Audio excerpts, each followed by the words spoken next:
दोस्तों नमस्कार। Colonel Ajay, CEO Ajay astro money group, first global astro finance digital channel से आपसे मुखातिब होता हूं। आज मंगलवार 17 दिसंबर सन 2024। दोस्तों आज के इस एपिसोड में हम तिलहन पर चर्चा करेंगे, साथ साथ एक महत्वपूर्ण खबर से आपको रूबरू कराएंगे। खबर निकल के आ रही है कि बांग्लादेश ने खाद्य तेलों पे आयात शुल्क हटा दिया है। साथ साथ कल बाजारों के अंदर क्या क्या मूवमेंट रही, सरसों पे, सोयाबीन पर, आरबीडी पामोलिन पर, मूंगफली पर, ये भी चर्चा करेंगे। साथ साथ आज के मंडियों के ताज़ा भाव जैसी महत्वपूर्ण जानकारियों से आपको रूबरू कराने का प्रयास करेंगे। दोस्तों कहा जाता है कि व्यापार की सफलता के यदि किसी से पूछा जाए कि मूल मंत्र क्या है, तो दोस्तों कहा जाता है कि यदि आप व्यापार में अग्रिम अनुमान लगाने में सक्षम हैं और यदि सक्षम साथ साथ यदि आपके पास विशेषज्ञों की टीम है तो आपके प्रयासों को सफलता में कन्वर्ट किया जा सकता है। जितने भी बड़े उद्योगपति हैं, इंडस्ट्रियलिस्ट हैं, कारोबारी हैं, व्यापारी हैं, उन्होंने अपने साथ विशेषज्ञों की टीम रखी और यही वजह है कि वो दूसरों से कहां पहुंच गए। आज 20 साल पहले यदि कुछ प्रमुख उद्योगपतियों का नाम मैं बोलूं तो 20 साल पहले आज उनकी स्थिति देखिए, आज स्थिति उनकी क्या है। क्या वो सारी चीजें उन्होंने अपने दिमाग से की? जी नहीं। उन्होंने साहस किया अच्छे और विशेषज्ञों को अपने साथ लेने में, और यही वजह है कि उनका व्यापार, कारोबार, इंडस्ट्री आज सर्वश्रेष्ठ स्तर पर पहुंची हुई है। तो दोस्तों तिलहन का व्यापार करना, खाद्य तेलों का व्यापार करना, कृषि उपज का व्यापार करना अब इतना आसान नहीं है। ये ग्लोबल बिजनेस है। हर छोटी मोटी बारीक नज़र आपको रखनी है, साथ साथ विश्लेषण करना है, अनुसंधान करना है, रिसर्च करना है। क्या आप व्यापार करें या रिसर्च करें, निर्णय आपका है। और जो व्यापार और रिसर्च दोनों करते हैं वो वहीं रह जाते हैं। आज रिसर्च एनालिसिस्ट कारोबार करना चाहेगा तो निश्चित रूप से वो पीछे रह जाएगा, और व्यापारी रिसर्च एनालिसिस्ट बनना चाहेगा तो वो पीछे रह जाएगा। दोनों काम नहीं हो सकते हैं। तो दोस्तों विशेष रिसर्च, अग्रिम विशेष रिसर्च के लिए संपर्क कर सकते हैं। जानिए रिपोर्ट विस्तार से। दोस्तों सबसे पहले तो खबर निकल के आ रही है कि बांग्लादेश ने खाद्य तेलों पर आयात शुल्क यानी इंपोर्ट ड्यूटी हटा दी है। इसमें सूरजमुखी, कैनाला, सोयाबीन और पाम तेल पर आयात शुल्क को शून्य कर दिया है। साथ साथ आयातित खाद्य तेलों पर जो वहाँ का टैक्स था, वैट, वो 15% से घटाकर 5% कर दिया है। इन कदमों से खाद्य तेलों की कीमत प्रति लीटर 40 से 50%, जो कि बांग्लादेशी मुद्रा है, कम हो सकती है। बांग्लादेश में खाद्य तेलों की सालाना मांग लगभग 23 लाख टन रहती है।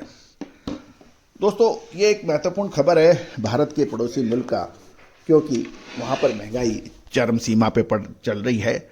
साथ साथ पॉलिटिकल अनरेस्ट चल रहा है, उसको देखते हुए बांग्लादेश को ये कदम उठाना पड़ा है। साथ साथ आज के जो महत्वपूर्ण रहे हैं कि शिव ग्रुप कोटा ने सोया रिफाइंड तेल में 1260 रुपये है, 10 रुपये की गिरावट के साथ। सरसों तेल कच्ची घानी में 1340 के भाव हैं, 10 रुपये की कमजोरी के साथ। कल 16 तारीख को यदि हम कच्ची घानी सरसों के तेल की बात करें तो मामूली गिरावट पर बंद हुआ था। ये 1334 से घटकर 1333 रहा। जयपुर में भरतपुर, अलवर और कोटा 1324 से घटकर 1323 रुपये प्रति 10 किलोग्राम रहा। मस्टर्ड ऑयल एक्सपेलर के दाम भी 1 रुपये की गिरावट थे, 1324 से 1323 रुपये प्रति 10 किलो। दिल्ली के अंदर 1320 के भाव रहे, यहाँ पे कुछ बढ़त थी। और चरखी दादरी में भी दिल्ली के साथ बढ़त देखी गई, वो 1295 से 1305 हुए। अलवर और भरतपुर के अंदर कच्ची धानी के दाम 1 रुपये की गिरावट के साथ 1318 से घटकर 1317 रहे। सोया तेल की बात करें तो वहाँ गिरावट थी।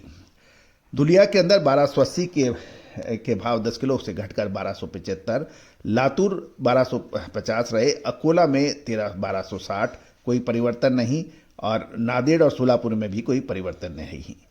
साथ साथ यदि आरबीडी पामोलिन भी देखा जाए तो उसके अंदर कोई बड़ा ही परिवर्तन नहीं देखा गया, जबकि सनफ्लावर ऑयल के अंदर चेन्नई में 1270 से घट के 1260 रुपये रहे, 10 किलोग्राम, और बाकी जगह लातूर, हैदराबाद और मुंबई में भाव समान रहे। दोस्तों जहाँ तक सरसों की बात करें तो भाव 6500 थे, ऐसे से रिमेन रहे 65 से कोई परिवर्तन नहीं रहा। दिल्ली के अंदर मामूली बढ़त देखी गई, भरतपुर के अंदर कुछ घटत थी 6150 से घटकर 6125। अलवर में कोई परिवर्तन नहीं रहा।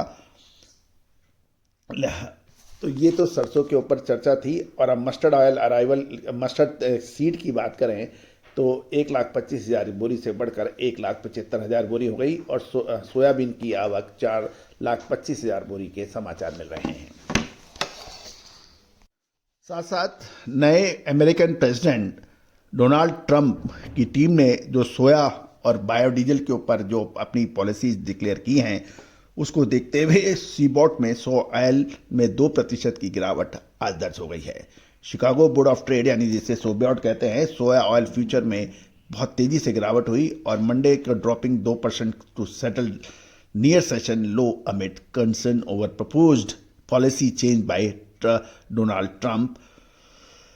तो दोस्तों ये एक महत्वपूर्ण खबर है और प्रेसिडेंट डोनाल्ड ट्रंप की जो पॉलिसी चेंजेस हैं उसके ऊपर हमारा एक विशेष शो हमने अपलोड किया है, उसको भी देखना ना भूलें। आगे आने वाले समय में क्या संभावनाएं बन सकती हैं, अगले लगभग 1 महीना खाद्य तेलों के लिए महत्वपूर्ण साबित होगा। फिर मत कहिएगा कि हमने आपको समय से नहीं चेताया था। हमने आपको सितंबर, अक्टूबर, नवंबर का अग्रिम अनुमान, साथ साथ फरवरी मार्च के अंदर 2024 का अग्रिम अनुमान, 2023 में अक्टूबर का अग्रिम अनुमान हमने दिया था, जो कि सही साबित हुए हैं।